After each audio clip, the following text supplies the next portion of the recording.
Welcome everyone to another edition of the Classic Comic Archive, a series where I recap and review many of Marvel Comics' most seminal early issues. Our story for today is Journey into Mystery 84, cover dated September of 1962. This issue marks the second appearance of Thor and the first appearance of his longtime love interest, Jane Foster. The issue was written by Stan Lee and Larry Lieber and drawn by Jack Kirby and Dick Ayers. Our issue opens up with a striking splash page, showing our titular hero in the throes of an epic confrontation against a terrifying executioner. Yet let's not get ahead of ourselves. In fact, let's take a moment to recap the events of last issue, where we were first introduced to the mighty Thor. Remember that our hammer-wielding hero is actually Dr. Donald Blake, a partially crippled American physician who was vacationing in Norway. There he stumbled into a remote cave, where atop an altar rested an ancient cane. By accidentally striking the cane, Dr. Blake magically transformed into the Norse thunder god Thor. Exploring his newfound power, Dr. Blake, now Thor, discovered that the ancient cane had been transformed into a giant hammer, which he alone could wield, and which would always return to him after every hurl. Yet Thor's mettle was soon tested, as the thunder god was met by an alien invasion from the stone men of Saturn. Easily defeating the would-be conquerors, the aliens quickly fled Earth in fear of Thor's godly power. With the day saved, the legendary hero discovered that he could return to the form of Dr. Blake by stamping his hammer once on the ground. Doing just that, the frail physician recognized the responsibility he now held and vowed only to use his newfound power against the forces of evil. Now in the present, we see Dr. Blake as he attends to his last patient of the day, a sick young boy whose illness is thankfully in remission. A recovery due in no small part to the physician's intervention. Yet as successful Blake is professionally, he isn't so lucky at love. Blake secretly holds feelings for his nurse Jane Foster, but is hesitant to show any affection, as he fears she'll reject him because of his disability.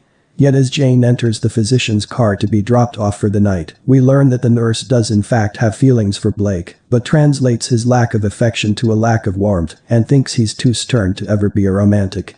Yet any more musing is interrupted as the two pass by a newsboy, who yells of fighting in San Diablo. Having been away in Europe, Dr. Blake asks Jane what she knows about the situation.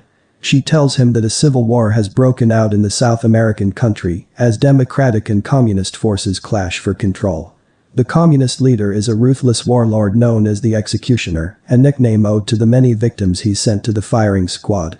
Our issue then jumps forward a week, as we see Dr. Blake in attendance at a specially convened meeting among medical professionals.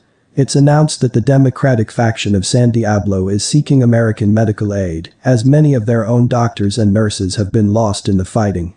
Several physicians quickly volunteer their expertise, including Dr. Blake. Thus we next see the physician and his nurse aboard a mercy ship to San Diablo. Dr. Blake regrets allowing Jane to join him though, as he fears their medical mission might be dangerous.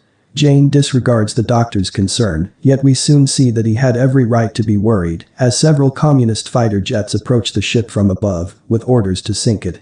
A doctor notices the fighters and yells out in horror, starting a panic among the defenseless passengers. Taking advantage of the commotion, Dr. Blake slinks away to a remote corner of the ship and strikes his cane on the ground to transform into the mighty Thor.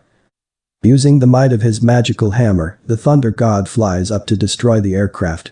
Arriving on the tail of one of the jets, Thor cleanly smashes it in two, but makes sure its pilot has a chance to eject safely.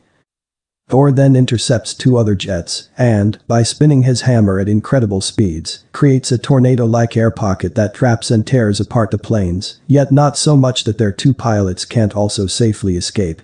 Thor then dispatches the last jet as he had the first, by cracking it in two under the might of his invincible hammer, yet as expected, allows its pilot enough time to eject.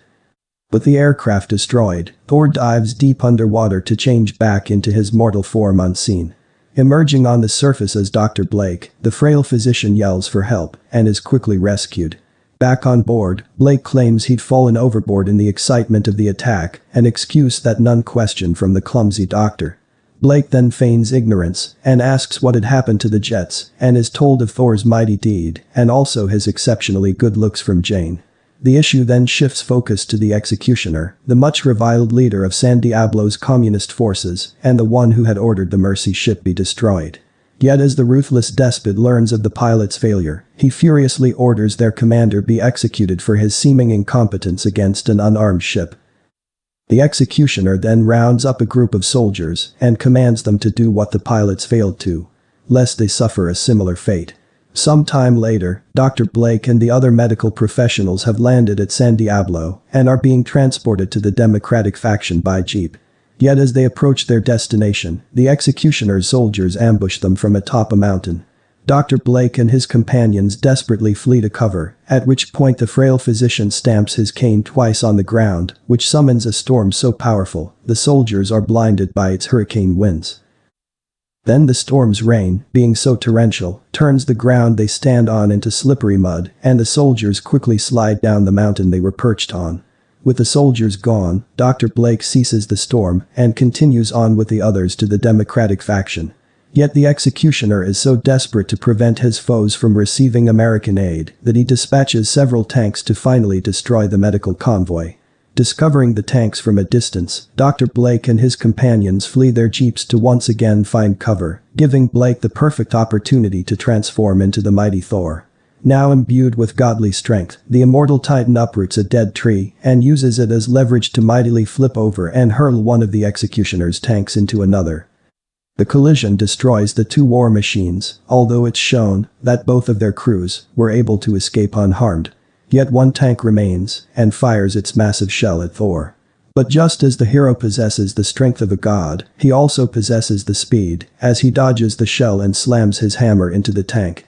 Yet amazingly, Thor is able to spare the crew within, as his blow was so powerful, it created a shockwave that harmlessly disassembled the tank. With Thor busy dispatching the communists, we see that all of his companions were able to escape, all but Jane Foster, who's been captured by several soldiers. The soldiers order Thor to leave, lest they kill the young nurse. Despite Jane's plea for him to stay and fight, Thor knows he can't risk her life so carelessly. So the Thunder God leaves, as the soldiers take Jane to the executioner himself. At his lair, the executioner creepily swoons over Jane and assures her that the other Americans will be captured by night's end. Yet the two don't have to wait that long for one to be apprehended, as a group of soldiers bring Dr. Blake to their leader. The meek physician bravely demands that Jane be released, but the executioner doesn't take kindly to the doctor's insolence, as he yanks away his cane and condemns him to the firing squad. Jane desperately pleads for the man's life, and the executioner asks her if she will marry him to save Dr. Blake. Jane despairingly agrees, but the quick-thinking Blake yells at the executioner, calling him a lily-livered coward who ought to fight him like a man. The warlord furiously agrees, as he knows the frail physician is no match for him in a fight. Yet this was all a ploy from Dr. Blake to get his cane back, for as soon as the executioner approaches him to strike, he snatches it out of the despot's hands, and strikes it down to once again become the mighty Thor. But the transformation produces a blinding light, which the soldiers assume Dr. Blake used as a cover to escape. Regardless, the executioner orders his men to vanquish Thor. Yet before they have a chance to strike, the Thunder God hurls his hammer at a nearby supply tent, which returns to him with its large canvas covering, and which Thor then drops on the attacking soldiers. It's at this moment the Democratic army arrives. Knowing his troops can't face both them and Thor, the executioner orders a retreat to a nearby mountain. Yet Thor recognizes the mountain as a volcano and strikes it with several lightning blasts from his hammer. The blasts cause the volcano to violently erupt, and the communist troops are sent into a panic as they have nowhere to flee. In the commotion, the executioner is spotted trying to escape with all of the faction's riches. Realizing their leader is nothing but a pathetic traitor, the executioner's own men open fire on him, bringing an end to his reign of terror and ushering in a new era of democracy to their nation. The issue subsequently ends as we see Dr. Blake and Jane as they finish treating the last of their patients in San Diablo and prepare to return to the United States. Yet Jane curiously asks Dr. Blake where he was after Thor arrived to save her.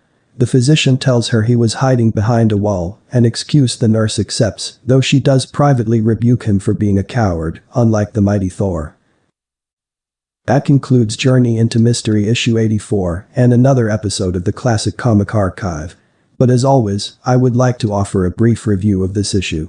Overall, I thought that this was a solid story and an improvement over last issue. While I admit our introduction to Thor in issue 83 was fun, I couldn't help but feel that the characterization of Dr. Blake was rather dull. Yet this issue largely rectifies that, as we saw much more of the physician as himself and actually interacting with normal people. Perhaps the best addition to this issue then was Jane Foster. Her more adventurous personality clashes well with Dr. Blake's reserved caution, and I'm excited to see their relationship develop in the coming issues. In any case, let me know what you thought of this issue and the video, and feel free to suggest other classic comics for me to cover. Thanks for watching.